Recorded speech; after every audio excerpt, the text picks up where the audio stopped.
A shout out to our podcast sponsor, sportsponsorship.co.uk. If you or your business are interested in making a real difference to the Scottish game, supporting hundreds of kids into regular football, get in touch with sportsponsorship.co.uk and they'll find the right fit for your brand. Oh, goal. Anyone watching the Club World Cup? No. Absolutely fucking not. Chelsea have just scored. It looks absolutely terrible. It's like a half-empty American stadium. And you know the pitches in America all just look so dry and like so bobbly. It's just, honestly, it's so shit. Yeah, I've seen a couple of highlights, but I'm only watching it because it's on Channel 5, you know. We'd never pay for it. Or it's free to air. I thought it was just on DAZN. Is it on Channel 5 as well? Yeah, selected games are on Channel 5. So this game's on. I think the game at 11 o'clock's on. So I'll probably not watch that because I'll be sleeping. But it looks absolute nonsense, eh? Like, it's just so... How are teams like Bayern got battered some team like 10-0? Yeah, it was like Auckland or something. Because they're trying to have like champions or whatever from each region, but it just seems so pointless because how can you have like a World Cup with like terrible teams that are... Why is Miami in it though?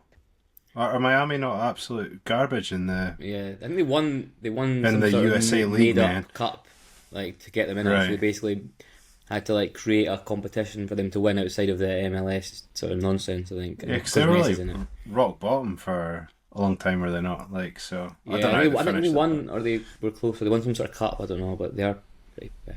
The manager's Mascherano, like Messi's like their striker. They've got Busquets who's like just hobbling about in midfield. Alba's big, Suarez, a big fat guy, just a bit bulldozing his way through up front.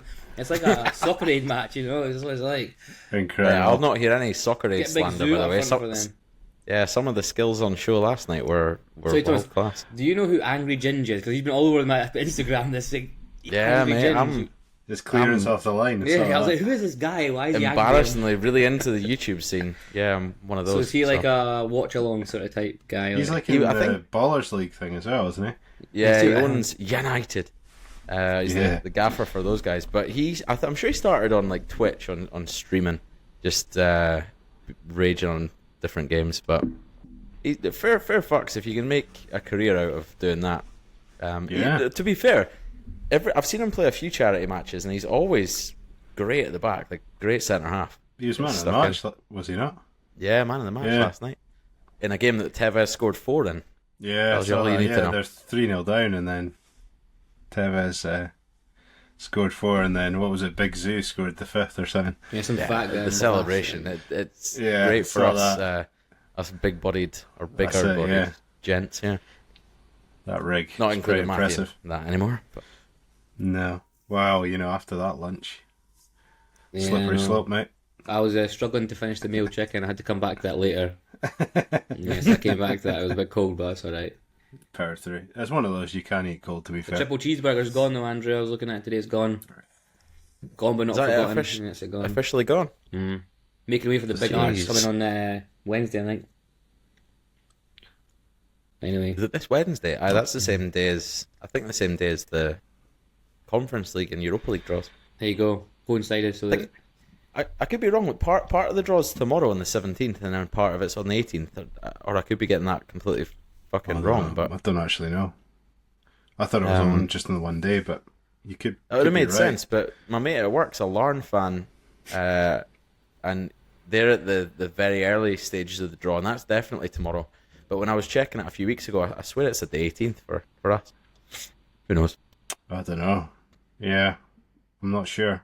I don't know why they do it over 2 days. They overcomplicate it all for no reason now, don't they? Like, everything's so hard to follow. Like, how the fuck you actually qualify, and then what happens after you qualify. And there's champions path, like seeds involved, first, second, third qualifying stages.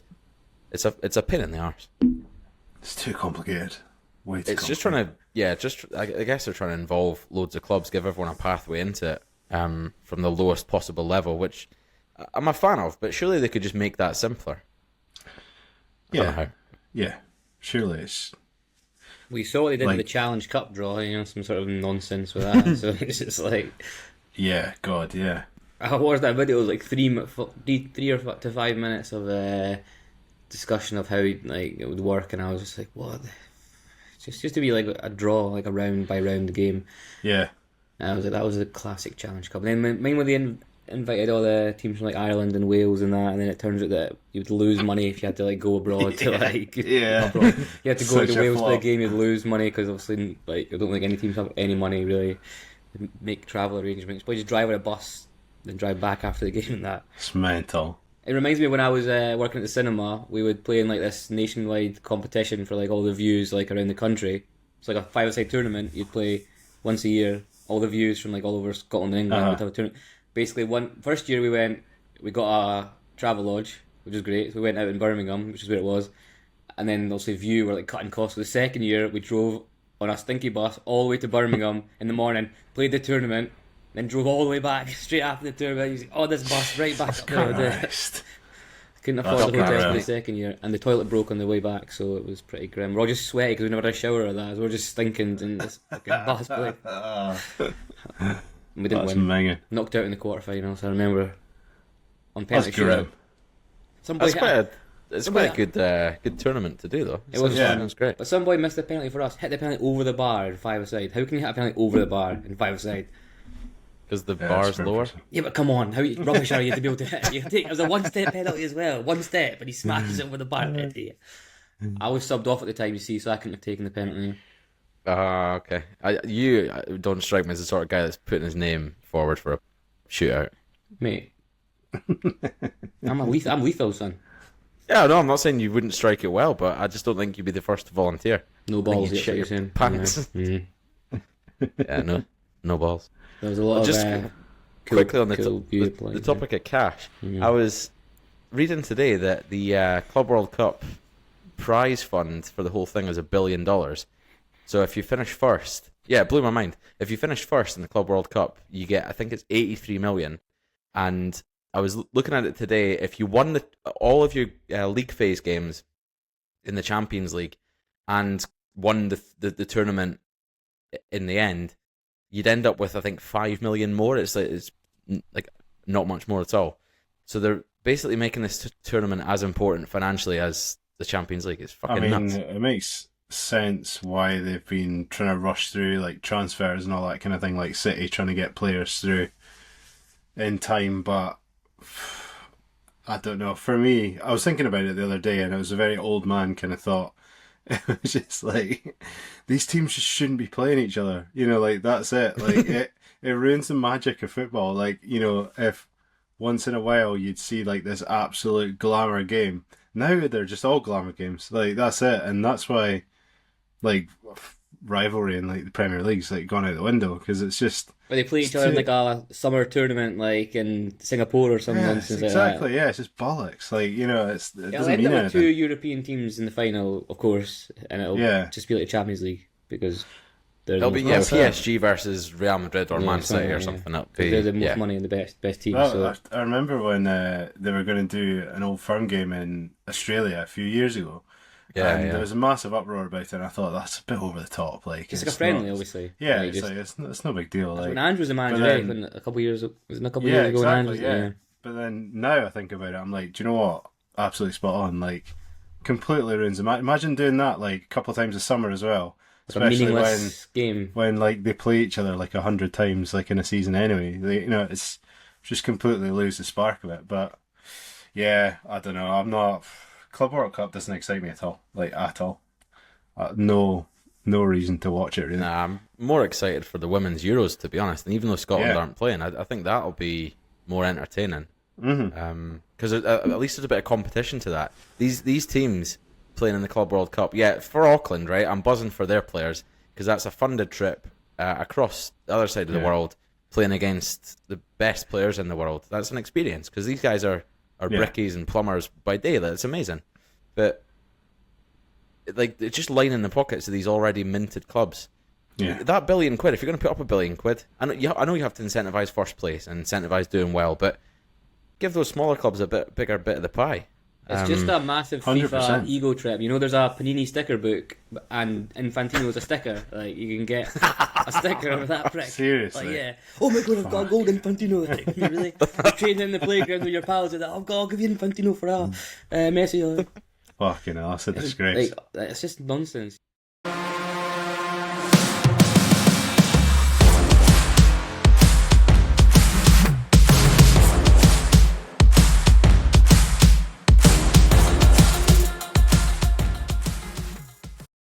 Welcome back. It's episode 4 of Tin Pot, your podcast with a wee bit of an alternative view on all things Scottish football, 4 with a little sign to go with it. That only makes sense if you're watching along. If you're listening along, you're thinking, what the fuck is going on? I don't understand. My name's Tom, I'm your host, and we're joined again by Andrew and Matt, who have been chin-wagging all things Club World Cup. But it's time to move on to more important things, Scottish football. And primarily this week we're going to focus on the managerial merry-go-round that has been the last few weeks across the SPFL. Now all positions, all 42 slots are filled. There's bums on seats. So yeah, we'll dive right into that. Laugh at most likely the wokeism that Ibrox has become and Steven Pressley's basketball shoe voice. But yeah, Andrew, over to you. How are you? Let's very well, sir. The important question first. How are you? I'm well. I'm really well. Thanks for asking. Really appreciate it. No, I'm good, mate. Good. Just missing football. Not got involved in this Club World Cup as we've been sort of chatting away about earlier on. But yeah, just want to get some activity in the windows, see what's happening. Just a bit bored, really, of this sort of dry spell of news. Yeah, it's not really much going on, is there? You've got the European draws happening this week. That's a slight talking point. But in terms of things to watch, I mean, we've had Soccer Age yesterday. That was really scraping the barrel. And yeah, Club World Cup. They're both as Mickey Mouse as each other, if you ask me. But at least one raises money for charity instead of lining the pockets of that, what's his face, Dr. Evil Infantino. Doctor now. Vocal cords. Matthew, how are you? Are you finding anything to watch football-wise at the minute? No. Well, I've got the Channel 5 on the now for the free-to-air game between Chelsea and LAFC. But other than that, I was actually doing another sport of the weekend, mate. A bit of bowling, 10-pin bowling at Hollywood Bowl in Dunfermline. Me versus my 5-year-old daughter. Absolutely battered her. Come on, some of that. Did you put the rails up for her at least, or she had the rails up and she had the big ramp thing, and I had nothing. So at the beginning, I was like just fucking gutter ball, you know, just trying to like give her like some points ahead. So, but by the time like the 5th shot, I was like, I can't even gutter and ball it anymore. She'll be like thinking this guy's an absolute idiot, you know. So I just started smashing strikes and that ended up beating her 100-83. So there you go. Wait, you guttered for the first 4 shots and still ended up with 100? I'm actually good at bowling, my man. Calling bullshit. That's Strike City, son. I bowl every other weekend. No, you don't. I do. I swear to God, I do. I've got witnesses. You go into the 10-pin in Camelin, they know my face. I've got a big tub of sweeties from the you get tokens from the machines. Oh, let's not go there. All my points go straight on drumstick lollies, so evidence is there. I rinsed her at the bowl and she fucking rinsed me out at the bloody arcades, man. Honestly, I was spending a fortune on those terrible games. Like, I spent about £10 on just absolute nonsense, and then I ended up spending about 20 quid myself on the grabbing machine, you know, low-key gambling addict that I am, trying to win a teddy bear with a grabber. She's like, oh please daddy, can I have a shot? I'm like, get away, I'm trying to win this grabber, back off, batting her hand away as I'm like as I'm screaming at the machine as it pretends to grip the teddy and then just drops it completely at random, of course. Yeah, it's not a complete setup. So did not win a teddy. Absolute nightmare. Sounds like a tin pot night at the bowling's needed to settle this, to be fair. Mate, I'm honestly, I can go right-handed, go left-handed, you know. Like your tennis as well. Extra large balls, smaller balls, medium balls doesn't bother me. I've got the little thing, you know, the shiner to shine the balls. No, you don't. No. That was the first time bowling in years, mate. But you never forget, you know, it's like riding a bike, son. Once those fingers get in the holes, you just remember, and it just brings it all back. So yeah, I feel like what could happen soon is you get a 10-pin bowling alley somewhere in Ibrox, because they're going all American, aren't they? Nice. Yeah. Segue. Get your mechanical bull on there and oh yeah, a hoedown. Budweiser only. You can't even sell drink to be. Oh yeah, when you go to hospitality, it'll be a Bud and Bud some Twinkies. Yeah. And shotgun the Bud Lights. Mm-hmm. Yeah. Barbecue. Yeah. Cheerleaders. Rodeos. Guns. We've had this list 2 weeks ago with We've done better than the last time, to be fair, but we got past cheerleaders this time. Yeah, that's true. That was a sticking point the last time. So, do we think Russell Martin's going to fit the American or live the American dream? Should we say? Yeah, it's an interesting one. I think that definitely after listening to Gary Lineker's interview with him, definitely gave me more of an insight of the type of guy he is. And I think his interview when he took the job at the first press conference, was quite measured in the sense that I think a lot of the criticisms that came his way in his last season at Southampton, some were probably fair and some were maybe slightly unfair. Fair in the sense that he was maybe at times stuck in his ways and a little bit erratic with certain tactics. Came across a wee bit desperate. But at the same time, Southampton didn't really massively reinvest. They lost some big assets in the window leading up to the promotion. So, to be fair, it's a bit of a poison chalice. And I think the three that went up were the three that went down as well. So it wasn't just Russell Martin and Southampton issue, but the way he sort of handled himself in that interview at the press conference, saying that how much he'd kind of learnt from that, and I suppose how much the break has benefited him. I think this is the right role for him. Personally, I think this is the right role for him. The only problem may come is if he doesn't get the players in quickly enough and he relies on a little bit of patience from the fans, and we all know that Rangers fans don't have any patience at all.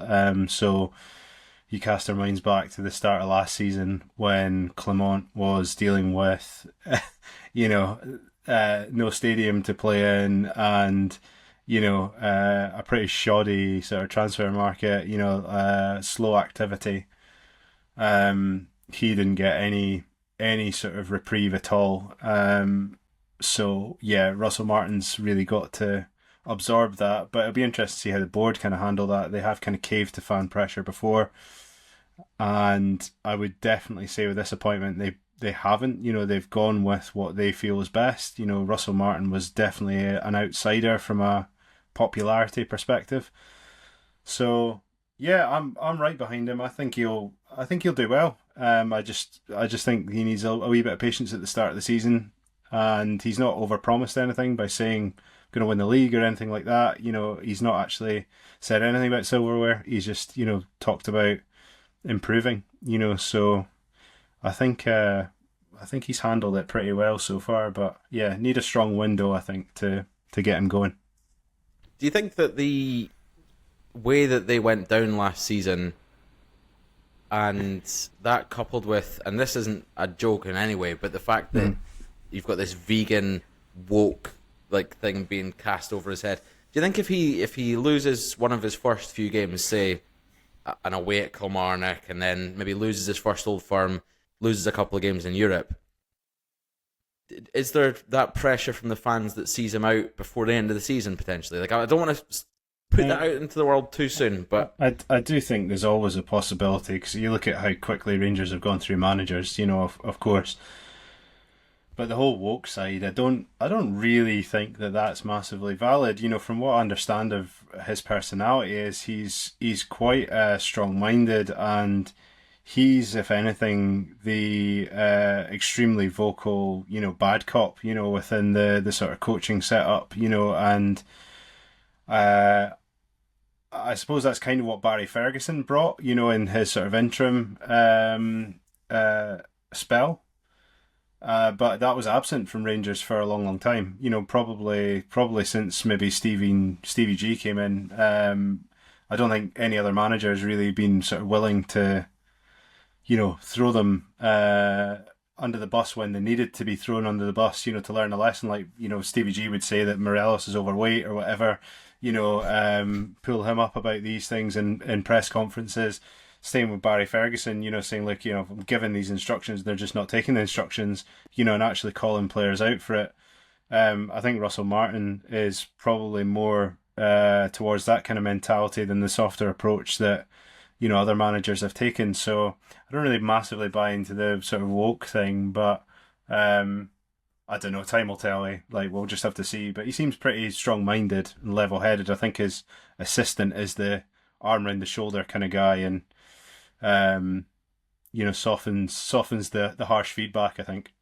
Yeah, I assumed when I saw the chat, like the woke headlines being cast, that it was tongue in cheek or bit jokey. But it seems like there is a portion of the fans that are genuinely pissed off by it. But I mean, those are the idiots, really. Because he's a vegan, or because they play tippy tappy football type of thing. It's just the veganism, and I think that coupled with having an American takeover potentially, and then the way he plays football, I just think it's a load of pish. But Matt, obviously, I've heard from Andrew, who is a Rangers fan, but from an outsider's perspective, is it a good appointment? Is it risky in any way? I mean, it's risky if you look at the catastrophe that was last season for Southampton in the Premier League. But if you look at the season before, when they were in the Championship and they were a dominant team, the team that's in the front foot, the team that obviously Rangers are going to be in the front foot mostly every game. So they're going to be the one controlling possession, going to be dominating the game. So when he's got a team that can do that, then they were pretty successful. His team scored a lot of goals. Southampton in the Championship, they got a lot of points. Obviously, they won promotion, they won the playoffs, they scored some amazing team goals, high intensity attacking football. Obviously, he starts in the back. The short passes try and draw in the opposition if they're going to sit deep, so then they can get close to the box, score goals. So I think the fact that Rangers are one of the better teams, mostly the second best team in the league, they're going to dominate the ball. He wants them to dominate the ball, so they should be implementing this style much better. Obviously, when you're playing in the English Premier League, you're the underdog, so you're not going to be. It's not going to be as easy to win that way. And clearly, they didn't win that way. And clearly, they made a lot of mistakes because teams were pressing them high. But if you're going up against other teams when you're, the top dog, then you should be able to pass around them a bit easier and dominate the ball, win some games. I mean, he's not had that much success. Obviously, he got Southampton promoted. He was at Swansea and MK Dons. I don't think he got them promoted. He did, implement his style at those clubs as well and develop young players. So, I mean, the other boy, Ancelotti, obviously wasn't a manager either. So I guess there were two inexperienced candidates. Martin has more experience than Ancelotti. So yeah, I think Rangers will do well. I think he talks well. It depends what you're going to deem as success as well. I was about to just go and ask you both for a sort of one-word answer as to will he be a success, but before you can answer that question, you need to understand what is success in your. I'm just talking about his first season at Rangers. What is success? How do you define that? I think for me, it's domestic success. It's got to be closing the gap in the league. Not necessarily winning it, in my opinion. It needs to be tighter. But yeah, pick up a piece of silverware, and that would be a really successful first season, I think, because it does feel like there's going to have to be a pretty big overhaul in the summer to adapt to his style of football. So to do that with probably quite a lot of young assets there, is going to be very, very difficult to do any more than that. That's I can't see him. I cannot see him winning the league. Definitely not in the first season. And whether they'll have enough patience to keep him for another season, I don't know. But yeah, I can't see that a cup, whichever cup, Scottish Cup, League Cup, whatever. I think Rangers need to prioritise domestic football as well. The squad has been too nailed down on, their mentality has been too geared towards European football. There's been a severe lack of motivation in domestic games, and that needs to change in that squad for them to be successful. Celtic have got that recipe right, where, to be honest, they haven't had a lot of success in Europe, over the last, 10 years or so. They haven't really done a lot. But financially it works perfectly because, if Rangers are doing the legwork in Europe, then great. It only makes it easier for them to get a wee bit more money once they win the league. So that model's worked perfectly, like absolutely perfectly, and that's what Rangers really need to focus on. So this is what always confuses me, because we've seen it before with Beale and with Van Bronckhorst, that you can close the gap on Celtic. Say if they lose the league by 5 points in the end, that is closing the gap. But they could lose the league by 5 points and lose all 4 Old Firms, and those are the games that stick in the memory of the fans. So you're saying that success in his first season would be closing the gap and a trophy. If you close the gap and win a League Cup, but lose all 4 Old Firms, there's going to be a huge contingent of the Rangers fans that are still upset with that. Of course there will be. Of course there will be. But what this board need to do is they need to change the narrative. And I think they have started showing signs that they are quite strong-minded.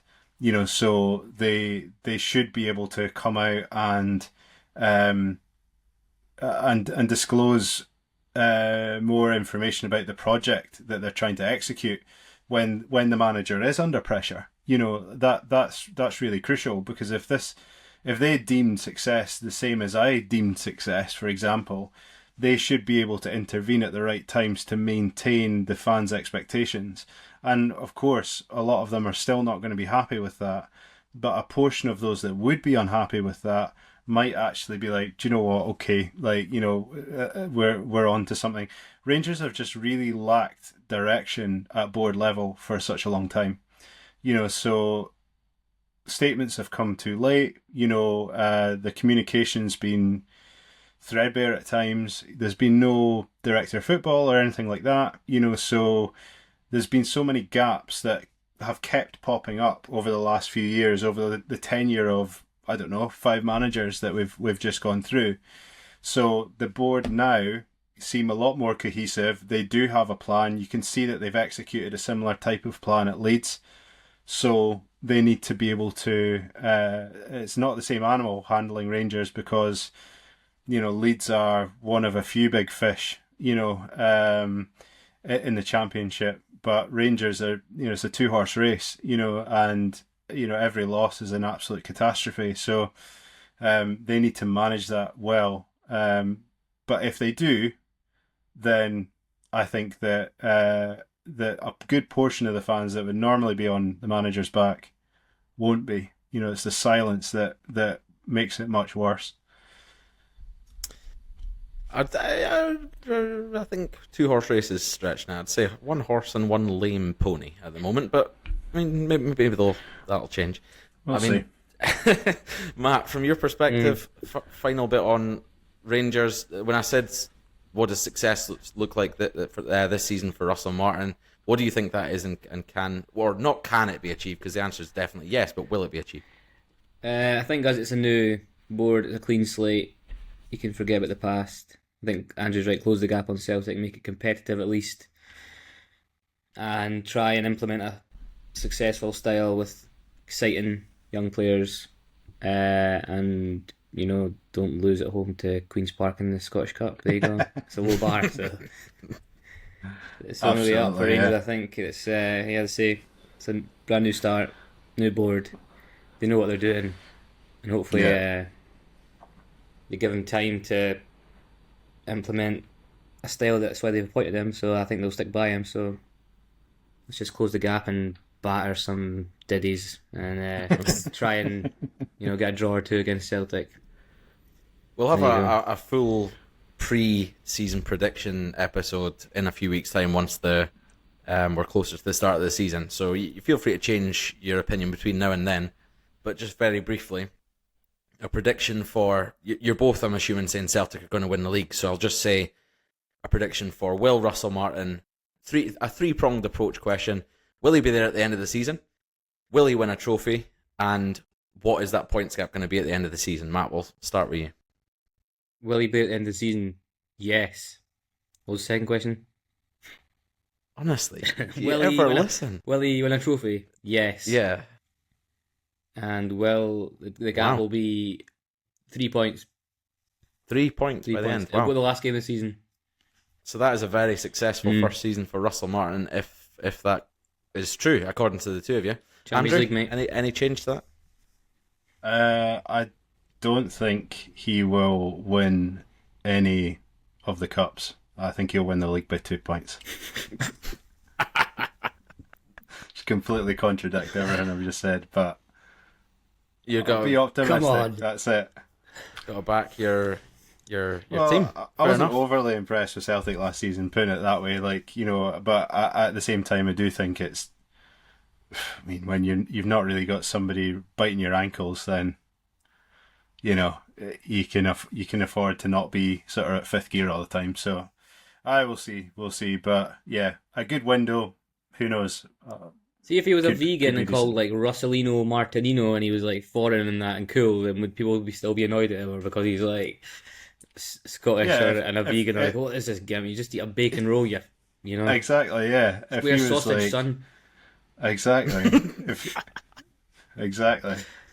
You Yeah. may see him nooched on this, eh? That's it. Yeah. Not too far away. Yeah. I'm sure we're he's living not in the too nice far part away. of town, near us. Might bring Lucy Pinder down there. Yeah, his is it wife or partner? I don't want to say the wrong thing. It's his girlfriend, I think. Just girlfriend, just partner. Fair enough. Who Well, is this? That was fairly unanimous that he's going to have a successful first season. Fair enough, but I think we're all also going to be unanimous in saying that a certain Steven Pressley will not be successful in his first season at Dundee. It sparked numerous memes throughout the week. I've been enjoying every single one of them. The basketball shoes one really gets me. If you've not seen that, I'll try and the hair for me. The clip hair it is or just link it. ridiculous. The hair is unreal. There was an interview with him that blew my mind. He said, you know, if you're expecting, I won't do the impression. If you're expecting trophies, I'm not the guy. And, I'm not the man for you. I'm not the man for you, because I've not proven that I can do that. But I think with doing my university degree over the last few years, I don't know why I'm still doing the I'm impression. pretty sure that was his opening line as well. Yeah, he's led with like, if you're expecting success, I'm not your guy. Basically, Yeah, it's if fucking you want me to mind be blowing. good. Yeah, exactly. And what's most mind blowing to me is, I mean, I'm an Arab. I'm loving every second of it. I don't care about Dundee, but it's just mind blowing that you've had we've said this before. They finished 6th with Tony Docherty the first season they came up. Last season they've survived only just, so fair enough. They've not had a fantastic season, but Dundee fans must surely expect to finish somewhere between 10th and 7th. You get a very, very fortunate season where you finish 6th. I understand why you might think you want to push on from that, maybe finish 6th or 5th again. But I don't think he had a terrible season by any stretch. And then to bin him, if you've got a fantastic person to bring in, fully understand it, but you brought in him. He's had no track record of success in management. He's been out of the game for a while. Fair enough, he's been working at Brentford doing different things. But how can that be your thought process? I've no idea. It's clearly the Strachan factor, no? Is he still mates with yeah. Gordon? Didn't Gordon bring him to Celtic from Hearts during the Romanov Revolution? So he's clearly staying in touch with him. But I mean, obviously Doherty was a left field appointment as well. Obviously he'd been assistant manager to Derek McInnes for a long time, but at least he was in the game in Scotland. You know, at least he was a notable figure. Presley was sort of forgotten about. You know, when I saw the news, I was like, surely I didn't think. I thought he maybe director of football, or he'd come in some sort of advisory role, but then I saw he was the manager. Very surprising. I mean, it feels unanimous across the board that every Scottish football fan is thinking the same thing. Yeah. I could be wrong. I don't think he's not managed. Well, he only managed in Scotland 3 years between 2010 and 2013 at Falkirk, and he's been in England and Cyprus since then. So he's not been in Scotland in. And his time in 15 Falkirk years, was, I think he finished 3rd in the Championship, or what was then maybe Division 1, for 3 years in a row. He got to a semi-final of a cup where he got beat by Celtic.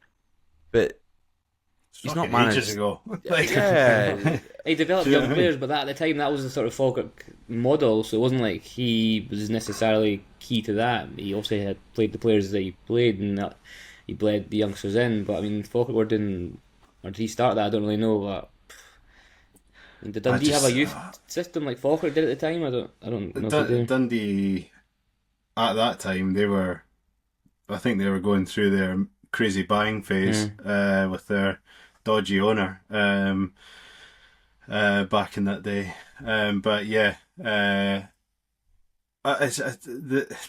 don't know. I don't even know where to start with it. Like, Doherty was, in my opinion, absolutely the type of manager that Dundee should have had. Like the season before last, as you said, like he did fine, and he was an absolute nightmare to play against. And he did lose some big assets as well. You know, he lost what's his name, the boy to Celtic. You know, McCowan. Yeah, exactly. Absolutely running the midfield. You know, and then he's done so well with a couple of really good young assets in Mulligan and Lyle Cameron as well. You know, who are looking like, you know, well, Lyle Cameron's moving to Rangers, but Mulligan looks like he's probably going to be moving on to a half decent club as well. So, and he was hungry. You know, he was. What was it? Was he the assistant manager of Scotland at the time? And then he went. He was in Clark's setup, wasn't he? But yeah, he was hungry. But when you watch that interview with Presley, it's just like he looks half asleep. You know, it's hard to believe. It's hard to believe so he was like captain of hearts and he was this sort of inspiring figure. You know, this sort of Braveheart type. You don't get that now. He just seems like he wouldn't inspire anyone. Like, how is he gonna? It's gonna be difficult for him to come in and rally the troops. Especially now because the social media as well. All these players will have seen these memes, these memes and everything that's going on. And what blew my mind, what blew my mind this week was, maybe this is normal for you guys. Maybe you would say that this is fine. But I found out that Steven Pressley is younger than Neil Lennon and Brendan Rodgers. Shut up. I don't know why I've picked those two, but yeah, he's younger than them both. No way. And to look at, he looks... I've really gone in two-footed on the guy. I feel bad here, but he just looks dishevelled. Like, he just looks like he's ready to lead a football club. Get a comb, Stephen, or at least get the back and sides trimmed a bit, eh? Get a wee slick back number on the top. Back and sides nice and sharp. He looked like he just wandered in, eh? And just like... back in the fucking back in the Veed shop, he was sleeping in the bins with Peter Jakey, you know. Yeah, Jesus Christ. He's fox. Yeah, I don't know. I can't see any planet where he would do well. Like how the hell was he even interviewed? Like, you know, like how? I know what I mean. Like, has he been put his hat in the ring? Just say, "Oh, come on in," like it's fine. Because I mean, surely, how bad must the application process must be if he was your top candidate? Like, he is so uninspiring. Like, maybe one time, you know, whilst he was playing, or maybe even whilst he was managing Falkirk, you know, he was just a different animal. But as Tam said, like, he surely lost the dressing room before he's even got there, you know, which is impossible. You do get unassuming characters. I'll try and back him up a little bit. So you're saying, like, how Matt's asked the question, how could he inspire a dressing room? How could he give a team talk? And how is he ever that captain at Hearts, that fiery sort of Braveheart leader, as you've said? But Martin O'Neill was a manager at Leicester and at Celtic, and to the media and to the public, was quite like a docile, quiet chap, quite unassuming. But from all the sort of interviews I've heard about him behind the scenes, he was ruthless. And yeah, but you would know not to cross him. Like, you know, Martin O'Neill had a line. You know, even though he was polite and pretty softly spoken at times, like, you knew that there was a fire and determination in him. It wasn't like he was very carefree, you know, of what was going on. And maybe I'm being a wee bit harsh on Steven Pressley, but I mean, I honestly, just again coming back to that opening line of that interview, I just can't think of an interview with a manager where it's like, look, if you expect me to do well, then I'm not the right guy for you. But I tell you what, I've got a university degree. Like, do you know what I mean? Like, what's his degree in? Do we know? I don't know. Market. Probably like geology or something like that. Like, business management. Took a right interest in the rocks. Oh man. Well, I mean, fucking good luck to him, but he's not prove us all wrong, right? What's the prediction for Presley? Boom, manager of the year. Dundee Yeah, I win was the going to Scottish ask, Cup. I mean, the three... Gone after 10 games. We can't really ask the same 3 questions, but we'll ask, will he be there at the end of the season? We'll ask, will they finish above United? Outside of... will Dundee finish outside of the relegation scrap, the bottom 2? And that's your lot. Yeah, 2-pronged question this time. Okay, Wins the league by 2 points. Yeah. He will not be there at the end of the season, no. I think he'll leave Dundee bottom of the league. By what? They'll be Christmas, bottom by November. He'll be gone. 1 win in 12 Wow. or whatever. Yeah. Jeezy peeps. Any advance on November, Andrew? Are you going to go September, October? I'll say December, just hopefully for extended comedy value. But yeah, I mean, yes, same. You'll be leaving them rock bottom, and the situation Dundee are in at the moment, I mean, they're really going to struggle to bring in a superhero for half a season. That's the thing. So getting this appointment wrong now, whilst you've got investment in, new stadiums and all that kind of thing, it's not like you're going to have a big fat window, in the summer. And even if you do, I mean, if you're going to get rid of a manager a couple of months after. Are they getting money for Cameron? They're getting compensation. Compensation. I think that it will fall under the same category as Connor Barron, as far as I'm aware, which will mean that it goes to judiciary panel that then decides afterwards, which is an absolutely mental situation, to be honest. Like, I don't know why it can't just be agreed at the time. But anyway, yeah, I think that's how it will work, I think. But I mean, they won't get much. You bit for the Pressley sacking fund, I suppose. Keep it in the bank. Who do they bring in halfway through the season, though? Tony Dock coming back. Could pay for Presley's master's degree, to be fair. Yeah, it's true, yeah. Send me back to University, Gordon. Right, we don't have an awful lot of time to discuss the other managerial appointments. The big 2 there are well worthy of the 20, 30 minutes we've given them. But the last question on these managers, I'm going to ask you both. You can maybe have a combined list here, or you can do this individually. But of the 5 new Premiership managers, we've got Derek McInnes at Hearts, Kettlewell at Killie, Pressley at Dundee, Martin at Rangers, and most recently Jens Bertel Askew at Motherwell. Where do we think, rank them 1 to 5 in terms of how you think they're going to do? Okay. 1 being the best. 1 being the best, yeah. And that's all. It's not about league position, because obviously Rangers are going to finish above the rest. It's about relative to the club and where they were last season. Where do you think they might be at the end of next season? I think 1 will be Derek McInnes. I think he's going to transform Hearts. I think that they'll be challenging for 3rd again. I think trying to close the gap. I don't know. Is it possible to get in between Rangers and Celtic? I don't think so. So I think he'll be. My brother thinks... did predict that. Yeah, he's predicted a Hearts finishing 2nd, which I'm happy to take him up for a tenner on, because that's quite a bold statement. But anyway, you're going for McInnes first. McInnes first. 2nd will be Russell Martin. I think he'll prove the vegan doubters wrong, and they'll be munching vegan sausage rolls by the end of the season. 3rd, I think, will be Stuart Kettlewell. I think it's a good young-ish Scottish manager with a good head of hair.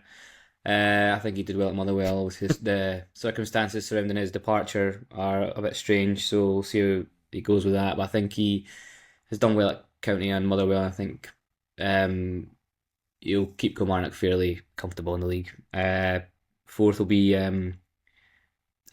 Askew at Motherwell.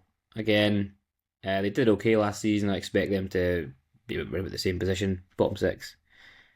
Challenging St Mirren for 6th place. Maybe run it in the cup would be good for them. Challenging St Mirren for 6th place.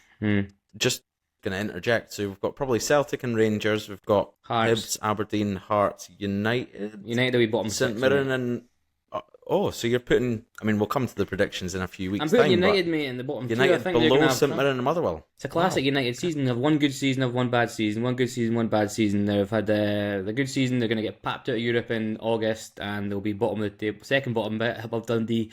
And Jim Goodwin will be sacked, and he'll go to Dundee. You'll walk across the road. That's our prediction. And then I'll say Presley's 5 because Presley and 5. well, you never know. Any changes to that list, Andrew? Do you agree? It's only the top 2, really, to be honest with you. I would say Martin over McInnes, just because I do feel that board will give him a lot more firepower. I do think that they'll be heavily backing the manager, so probably just give him a slight leg up, in terms of sort of improved performance for Rangers. But I think McInnes will do a great job. I think he might... I need a wee bit of patience again, just at the start of the season, just due to the sort of style of football he plays. It's not the sexiest to watch, but when that starts paying dividends with them sort of challenging for top spots, around that sort of top 6, and that's great. But yeah, apart from that, pretty much the same. Askew, I've got to put my hands up. I don't really know too much about him. Not really got much of a CV to kind of analyse there that I could really sort of chip in confidently with. Kettlewell, I'd love to see him do well. I think the pressure just got to him at Motherwell. He needs to get over that and sort of grow up a bit. I guess to be able to handle that, get the thick skin, because otherwise he's not going to manage to manage in most Scottish football teams in the SPFL. It's different gravy at county. The fans are a lot more sort of lenient there. So hopefully he can work around that. But Presley is rock bottom. I just cannot see him doing anything. Yeah, I think we're all pretty much in agreement it's fair with that to say one. we've got suspicious minds about Steven Pressley's appointment. You love that. Yeah, that's going to be front page of the Sun, innit? Come November, December. Yeah, Steven Pressley Elvis has entered left the the building. Yeah, Elvis has left the building. Yeah. See ya. Their headlines are already written. Dundee But fans maybe he'll all prove us shook wrong. up with the Steven Pressley appointment. Next one. Did you know Elvis's favourite sandwich? Maybe Apparently, he's wearing blue suede shoes. Oh no, that wasn't an Elvis song, was it? Elvis's favourite sandwich, right? Listen to this. Apparently, it was like peanut butter and jam with like bacon in the middle. Apparently, so it was called. I can't remember what it was called. That Nice, man. we can eat that up next week, lads. And Got when an Presley's allergy, sat, we can have an Elvis Presley special sandwich.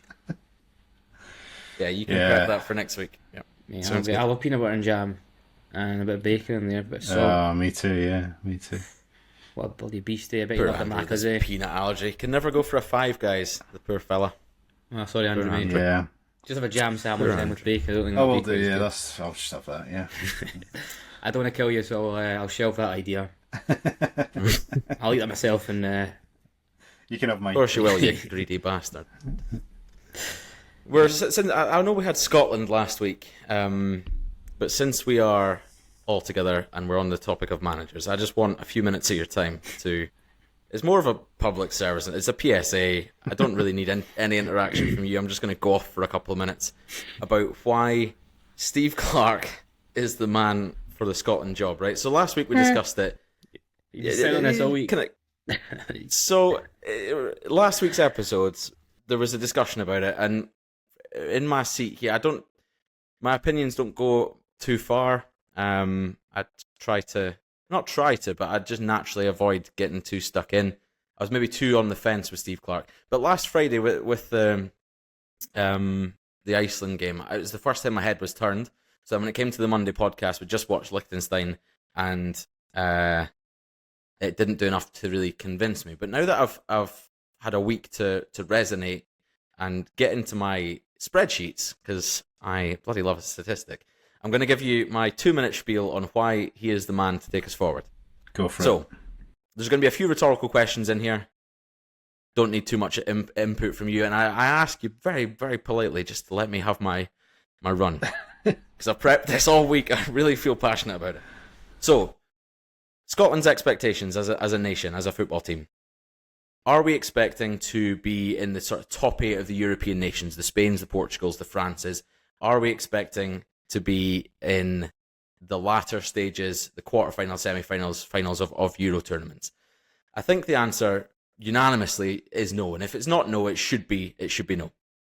We don't have the squad for that, and you might say, oh well, Wales got to a semi, or such and such had a good run. But we have the 20th most valuable squad in UEFA. I know that's not the most direct metric to use. You should look at salaries, but that's the one I'm using because I couldn't find the salaries for all the UEFA squads. So that's what I'm using. 20th. We finished 24th, sorry, in the Euros. We're ranked 17th in the Nations League rankings for next tournament next year. And we are 24th of all the UEFA teams in the FIFA World Rankings. So 17th, 20th, 24th, 24th. We are not in the top 8 in any of those metrics. So with that in mind, we should be expecting to be there or thereabouts. In that sort of 20th, getting to Euros, maybe getting out of a group is a high expectation. But if we get to tournaments like the Euros every time, which is what he's done, that is our expectation. If I said to you or any other Scotland fan, if you lost every friendly that we played, but qualified for every tournament, would you take that? The answer is unanimously, I hope, going to be yes. So what that means is friendlies, in the grand scheme of things, so long as you're qualifying for tournaments, don't matter. So we've had a relegation from the Nations League against a good Greece side over 2 legs. There's 8 teams that have never been relegated from Nations League A.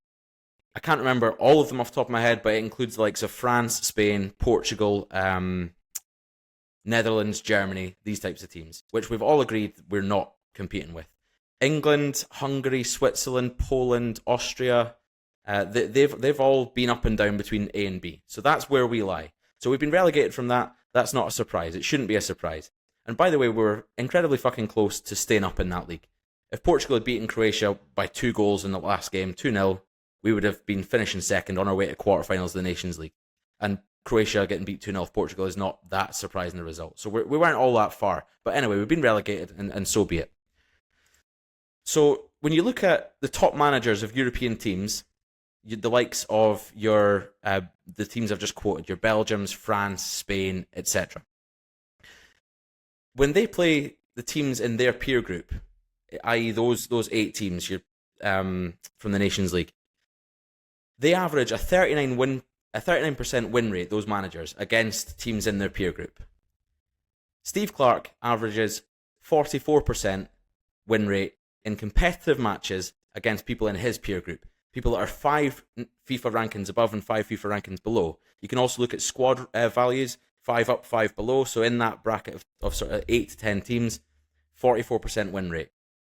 If you look at the teams that we're round about, the 8 teams either side of us, when they play each other as a peer group, their average win rate is 40%. So Steve Clarke is doing exactly what he needs to do when he plays those teams. We can't expect him to be competing with those top teams regularly.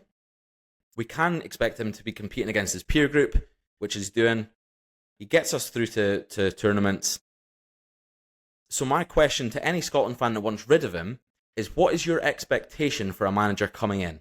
So don't talk to me about brand of football, or style of football, or the way you play, because if you get results, if you get to a World Cup or to a Euros, that is the expectation of a Scotland manager.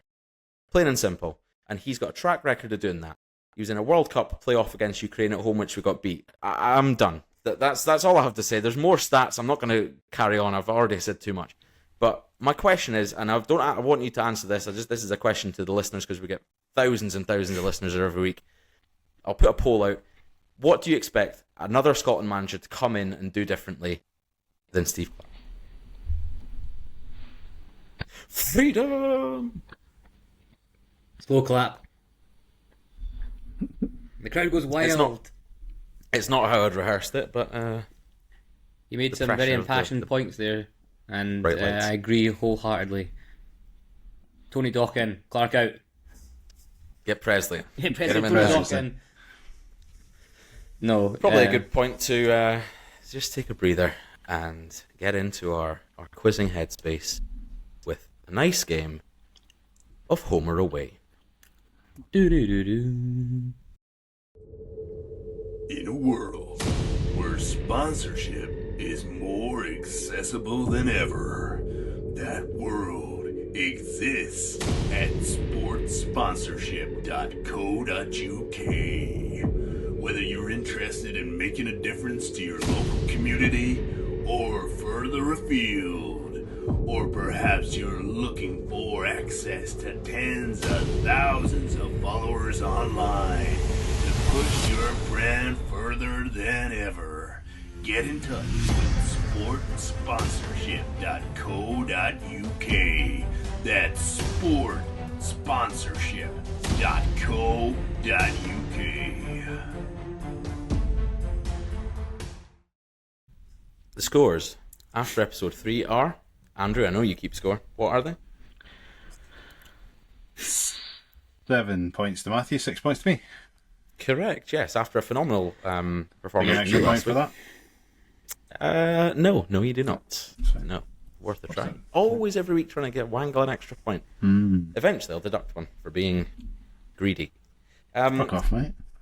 Yeah, the game of Homer Away, sponsored by Nooch Bar and Kitchen, the only plant-based, only fully plant-based. I'll get that right one week. The only fully plant-based restaurant in Stirling. That's who brings you this round. And I'm going to ask, I think, Andrew to go first this week. Is that correct? Yeah. I don't think so. No, I is went it? first last week and embarrassed myself with Christopher Commons. So You did. yeah, Andrew, your turn to So Andrew, hopefully are you embarrass going yourself. Homer Away?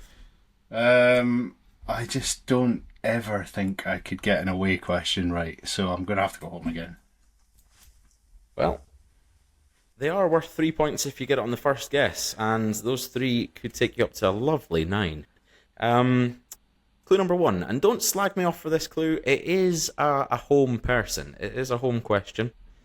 Your first clue is he was an Irish wide player, i.e. wide midfielder or winger, played in both, with 4 caps and 0 goals for Ireland, and he got all those caps between 2016 and 2017. 2016 and 2017? Yeah, an Irish wide player with 4 caps, 0 goals, 0. and all those caps came between 16 and 17. And of course, it's related to Scottish football because we are a Scottish football-based podcast. Right. 2016 and 2017. Christ almighty. Any names jumping out at you? Not really. That would fit such low caps and also any wide players that haven't scored a goal. Only 4 caps, though, to be fair. Not really enough to be scoring goals. Matt's not giving much away with his poker face. We don't know if he knows it or not, so maybe it's second clue time. I can't. I'm gonna have to get a second clue. I can't think of who it could be. Second clue, maybe this will help.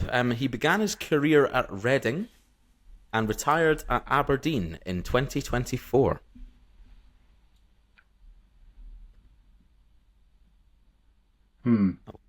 Okay. Well, yeah, it could be him then. Oh, he's got an inkling. I'm gonna say Johnny Hayes. That dunno. is correct. Well done. 2 points. Takes you up to 8, and that puts you in the lead for the first time in the series. Congratulations. Call it quits. You could maybe do a handshake with Matthew. I don't know what the price would be, but he's quite stingy, so not much. I'm guessing. No deal. Matthew, with the fact that you've just gone a point behind for the first time, does that mean you're going to go away, or are you going to stick with a home question? Can you remind me of the scoring format for an away? It's double, so you get 6, 4, or 2. And how many points am I behind? 1 point behind. Right, let's go away. He's going away. I'm going to redeem myself Our after last second week. Ever Nice. away. I'm going to be Okay. I'm excited. Come on, here we go. This is clue number 1. A Scottish goalkeeper with 3 caps that all came between 2012 and 2013. Second clue, please, mate. Just straight in it. Second clue. Yeah. This is for 4 points. Let's go. He was the Blackpool Player of the Year in 2014. Oh, I know the boy's face. He knows the boy's face, salt but and this pepper. isn't the face quiz. He's got a salt and pepper look. I know his face. He's got salt and pepper hair. I know him. Salt and pepper chicken. Yep. Yeah, he's sort of a square-looking guy. Could be an accountant. Square-looking guy. Salt and pepper. Okay. He's not really giving me his name though. It's difficult in a I know this podcast one. format because you're supposed to talk and not have any dead there's air. a lot but of I really dead need space in silence to this. think. You know, I need to be in a dark room for like fucking 5 minutes just to think about this one. So fill the gap. So I'm just gonna think. Salt and pepper haired guy. I think I know this I one. know his Oh, face. Andrew thinks he knows it. I mean, you can't tell us, obviously, but is he salt and pepper? Does he have a square face? I'm not giving anything away, but Oh. what was the first round of clues again? He had 3 caps for Scotland between 2012 and 3 caps. 13 as a goalkeeper, and he was Blackpool Player of the Year in 2014. Is that when they were in the Premier League? I'm sure. Were they not? And he was Player of the Year. He was. Is he going to go for a 2-pointer to regain the lead? You know, if you take another clue, you would go back in the lead, 9-8 up, if you got it on the 3rd clue. Don't be Googling. I can see your little eye, your beady eyes moving across your screen.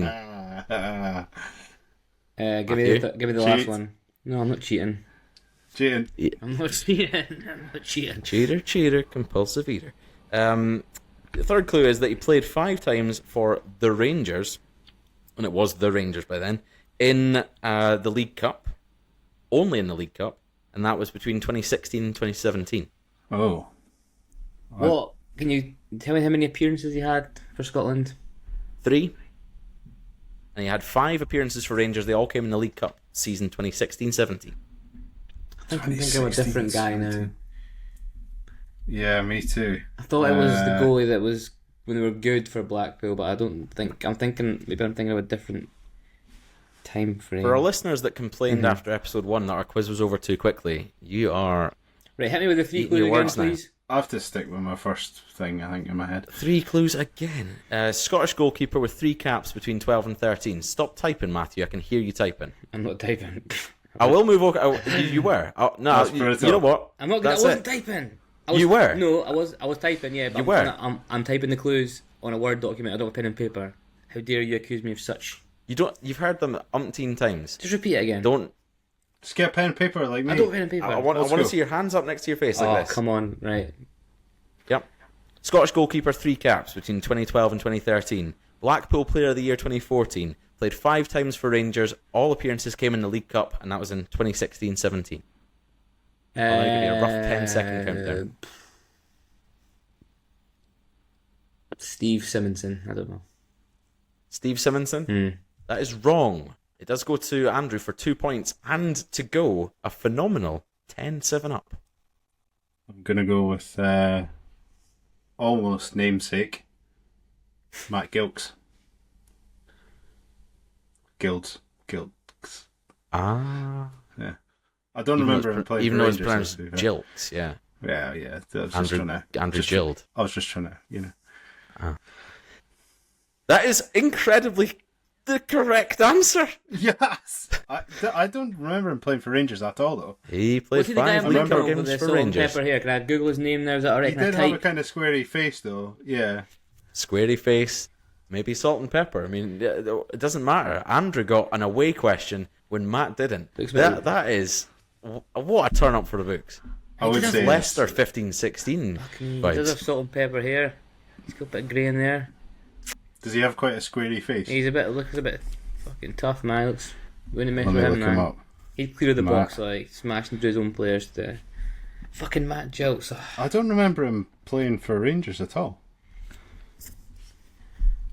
What? Yeah, 5 appearances, all in the cup. Right, don't just writing down remember the that. scores because I will Oh end my up forgetting god, these he over looks time. like he looked ancient when he was playing for Rangers. There you go. 10-7. It's not going And, well for yeah, me, is it? Right.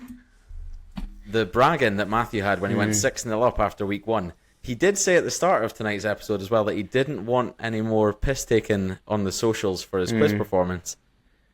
And he's trying to cheat there as well, by all accounts. Yeah. It's...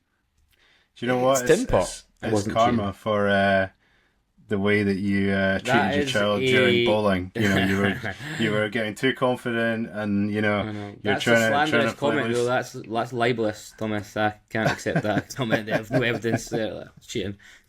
All of our fans will watch that back on YouTube, see your beady eyes scrolling across the screen, the colour changing behind you as you've gone to YouTube, onto Wikipedia, sorry, or Google, with the whiteness in the background, and then you hear the tippy-tappy typing on your little keyboard. You got to get pen and paper, old school. I'll have to not type my clues into Word next time. Unbelievable. I would never cheat. You've embarrassed yourself, you've embarrassed John McGlynn, and most of all, you've embarrassed your old man, John, who would never do such a thing as a fellow quiz host. Well, I didn't cheat and I got it wrong, so karma. Or if you karma indeed. God. Don't put that But, 10-7's the scores. Well done to Andrew. We'll be back again next week for more quiz in action. That's the end of episode 4. No more chat about the managerial merry-go-round, at least for another few months until Presley gets the boot. But it's been a pleasure. We're going to release another episode next Tuesday, as we always do. We are on YouTube, if you want to watch the episodes. We're on Spotify, Apple Music, Google Play. Social media is at TinPotPod. That is on Instagram and TikTok. Until next week, gentlemen, I bid you good evening. Cheers. Bye-bye.